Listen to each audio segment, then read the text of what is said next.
The macabre history of the Drummonds. They trapped 9 kids in a bunker for 18 years.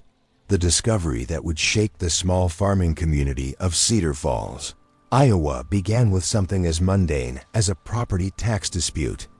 When County Assessor Jennifer Walsh arrived at the Drummond property on September 3, 2024, she expected to find typical rural structures, a farmhouse, barn, and perhaps some grain silos. What she uncovered instead was evidence of one of the most prolonged and systematic cases of child imprisonment in American history. The Drummond family had purchased their 120-acre farm in 1998, presenting themselves as simple folks seeking self-sufficiency away from the complications of modern life. Thomas Drummond, a former military engineer, and his wife Rachel, a registered nurse, seemed like ideal rural neighbors. They kept to themselves, attended the local Lutheran church sporadically, and occasionally sold produce at the farmers market. In town, what nobody suspected was that beneath their property lay a sophisticated underground bunker system that Thomas had constructed using his engineering expertise and Rachel's medical knowledge. The bunker, hidden beneath what appeared to be an innocent tool shed, was designed to house human beings for extended periods, while keeping them completely isolated from the outside world.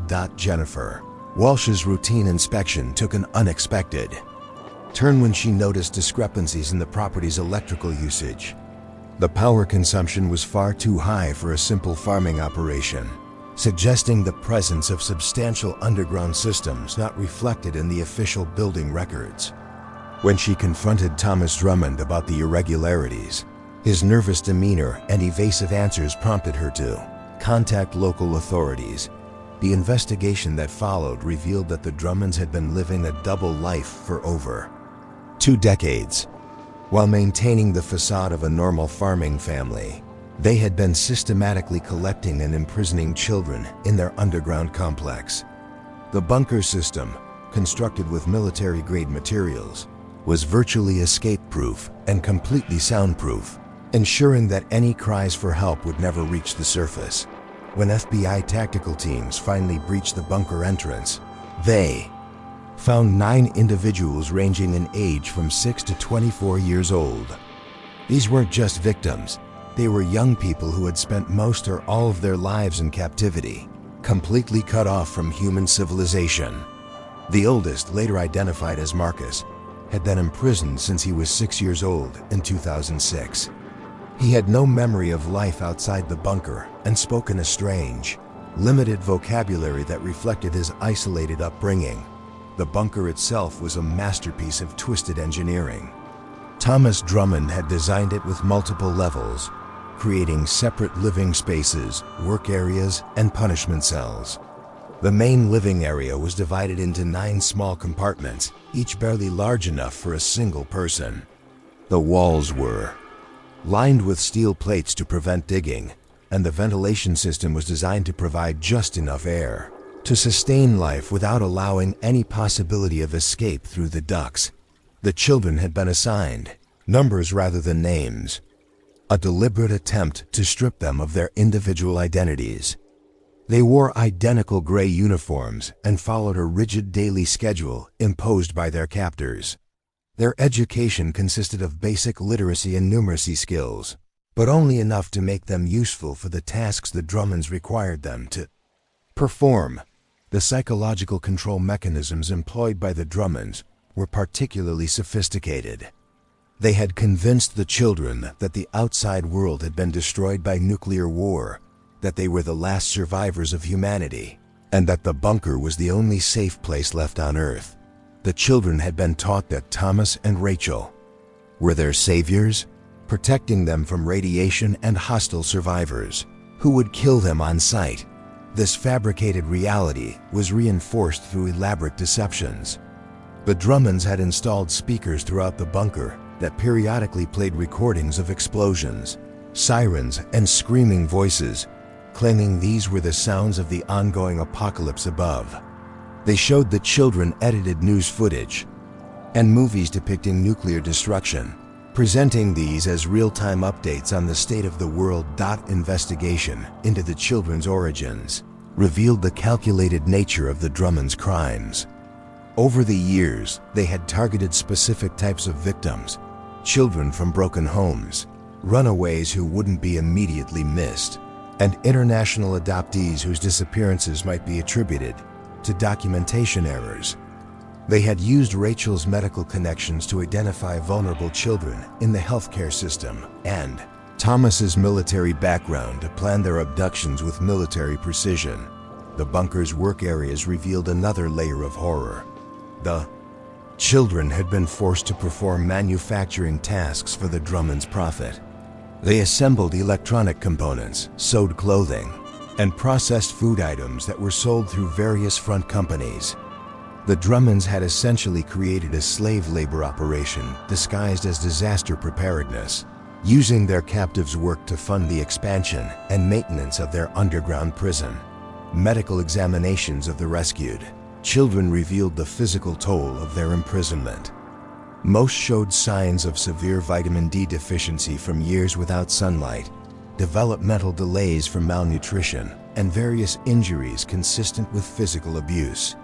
Several had never received proper medical care for childhood illnesses and injuries, leaving them with permanent disabilities that could have been prevented with basic treatment.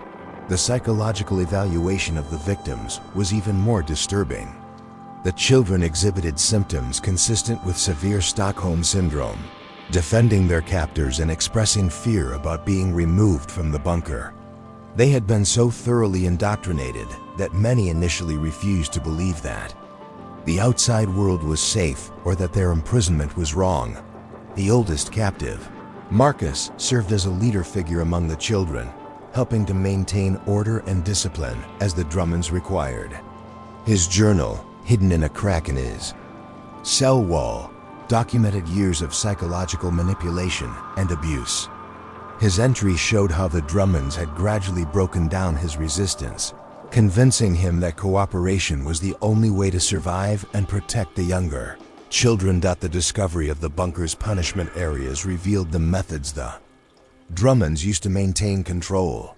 Children who disobeyed or showed signs of independent thinking were confined to isolation cells barely large enough to stand in. These cells were equipped with strobe lights that could be activated to prevent sleep and speakers that played disturbing sounds at high volume. The psychological torture was designed to break any resistance and reinforce the children's dependence on their captors' mercy. As investigators worked to document the full scope of the Drummond operation, they discovered evidence that the couple had been planning to expand their activities. Plans found in Thomas's workshop showed designs for additional bunker systems, along with detailed strategies for acquiring more children.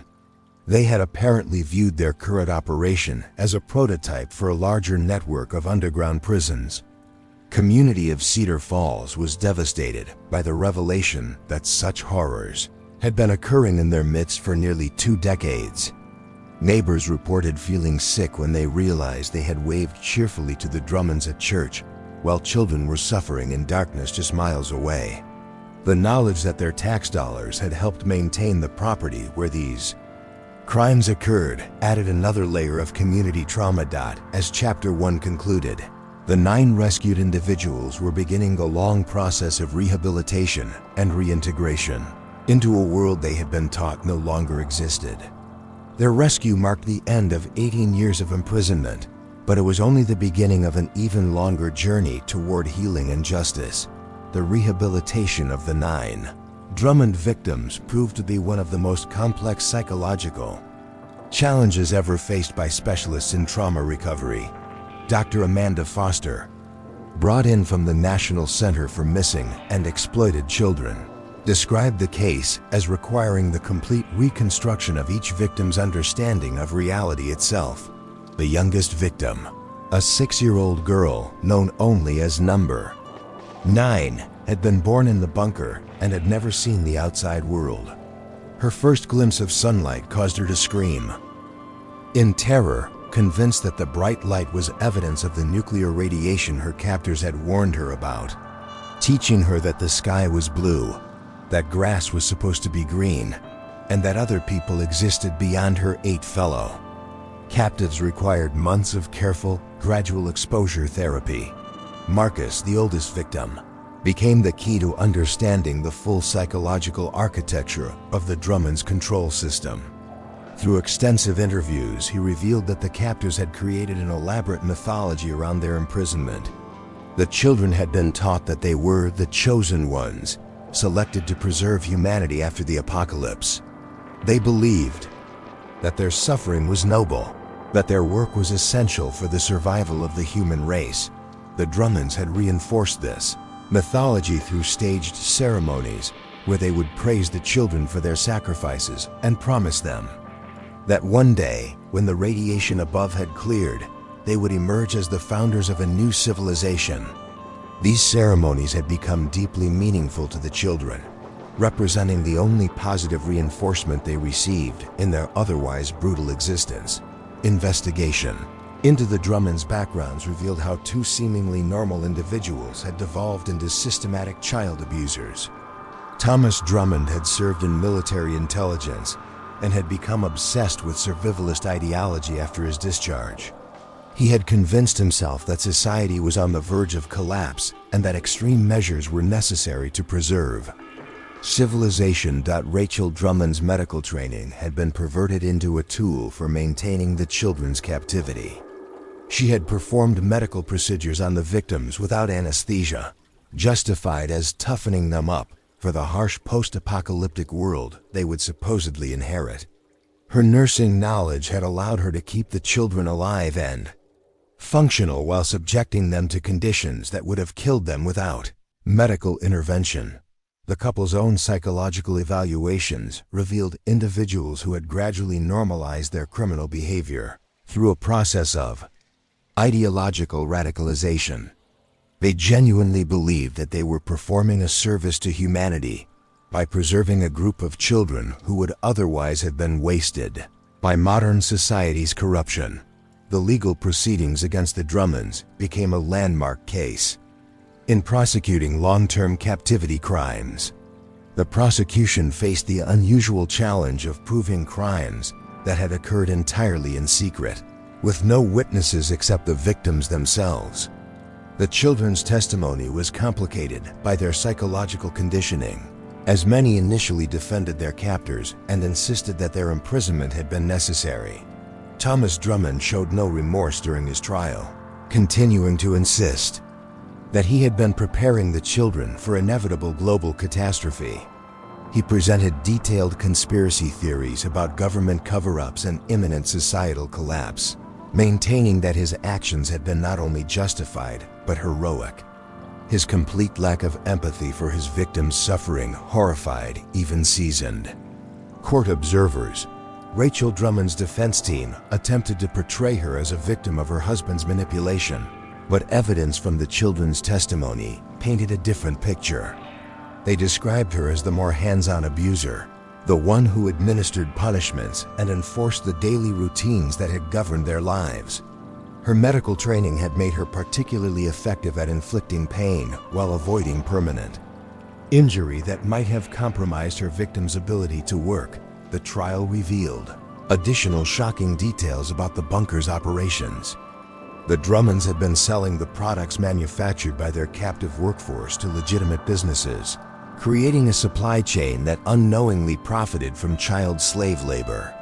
Several major retailers were forced to launch investigations into their sourcing practices after learning that they had been selling items produced in the Drummond bunker. The financial records presented at trial showed that the Drummonds had accumulated substantial wealth through their operation. The slave labor of their captives, combined with reduced living expenses from their isolated lifestyle, had allowed them to amass over $2 million in various accounts. This money was eventually seized and used to fund the victims' rehabilitation and long-term care. The most heartbreaking testimony came from the victims themselves, as they slowly learned to articulate the trauma they had experienced. Their descriptions of daily life in the bunker painted a picture of systematic dehumanization designed to break their spirits and make them completely dependent on their captors. They had been taught that they were nothing without the Drummonds. Protection and guidance. The psychological recovery of the victims became a testament to human resilience. Despite years of abuse and indoctrination, most of them gradually adapted to life in the outside world. Marcus, the oldest victim, struggled the most with reintegration, having spent 18 years believing that the bunker represented the entirety of human existence. His journey from captive to survivor became a powerful symbol of the possibility of healing, even from the most severe trauma. The youngest victims adapted more quickly, their natural resilience and developing brains allowing them to process new information and experiences with remarkable flexibility. Number 9. The girl who had been born in captivity gradually learned to enjoy simple pleasures, like feeling grass between her toes and watching clouds move across the sky. The impact on the Cedar Falls community was profound and lasting. The knowledge that such horrors had occurred in their midst led to widespread soul-searching about the importance of community vigilance and the danger of isolated individuals operating without oversight. Several residents reported feeling guilty that they had never questioned the Drummonds' reclusive behavior or investigated the unusual aspects of their property. The bunker itself was destroyed after investigators completed their work, but not before extensive documentation was created for use in training law enforcement officers to recognize signs of long-term captivity operations. The property was purchased by a non-profit organization and converted into a healing center for survivors of human trafficking and long-term abuse. Both Thomas and Rachel Drummond were sentenced to life in prison without the possibility of parole on multiple counts of kidnapping, child abuse, human trafficking, and forced labor. Thomas died in prison 2 years after his conviction, while Rachel remains incarcerated and continues to maintain that her actions were justified. The case prompted significant changes in how authorities monitor isolated rural properties and investigate unusual utility usage patterns. New protocols were established for conducting welfare checks on properties with suspicious characteristics, and interagency cooperation was improved to prevent similar operations from going undetected. The survivors of the Drummond bunker have become powerful advocates for other victims of long-term captivity and abuse. Several have spoken publicly about their experiences, helping to educate law enforcement and social workers about the psychological tactics used by long-term captors and the specific needs of survivors. Marcus eventually learned to read and write at an advanced level, becoming a spokesman for survivor rights and working with legislators to strengthen penalties for human trafficking crimes. His transformation from a broken captive to an articulate advocate demonstrated the remarkable capacity of the human spirit to heal and grow even after the most severe trauma. The memorial garden planted where the bunker once stood features 9 different types of trees, each chosen by one of the survivors to represent their journey from darkness to light. The garden serves as a reminder that even the most carefully hidden evils will eventually be exposed, and that survivors can find the strength to not only heal but to help others escape similar fates. The Drummond case remains one of the most extensively studied examples of long-term captivity and psychological control, providing valuable insights for law enforcement, mental health professionals, and policymakers working to prevent and respond to similar crimes. The courage and resilience of the 9 survivors continue to inspire others and serve as proof that no amount of darkness can permanently extinguish the human capacity for hope and healing.